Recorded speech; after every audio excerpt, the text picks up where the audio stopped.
K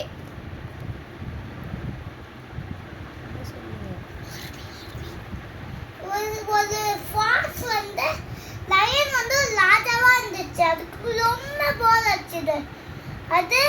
அதுக்கு ரொம்ப ரொம்ப வெளியே அடிச்சது. அந்த ஃபாக்ஸுக்கு அந்த லயன் பேசுறது ரொம்ப ரொம்ப ரொம்ப ரொம்ப போர் அடிக்குது. அந்த போர்ல ஒரு ஃபாக்ஸ் வந்து ஒரு தண்ணி இருக்கும். அந்த தண்ணிக்குள்ள ஃபாக்ஸ் விழுந்துடும். அது ப்ளூ கலர்ல ஆயிடும். அது நான்தா ராஜான்னு எல்லாருக்கிட்டையும் போய் சொல்லும். அப்புறம் வந்து ஒரு மரத்துக்கிட்ட போகும். அந்த மரத்துக்கிட்ட போன உடனே அதோட கலர்லயே ஆயிடும். அப்புறம் அதுல இருக்க எல்லா அனிமல்ஸும் யானை கேட்டது. அன்னைக்கு யானை வந்த நீ ஃபாக்ஸ் தானே, அப்ப எதுக்கு தண்ணிக்குள்ள விட்டு என்கிட்ட ஏமாத்தல நான் இது பண்ணேன் அது பண்ணேன்னு. தேங்க்யூ வாட்சிங்.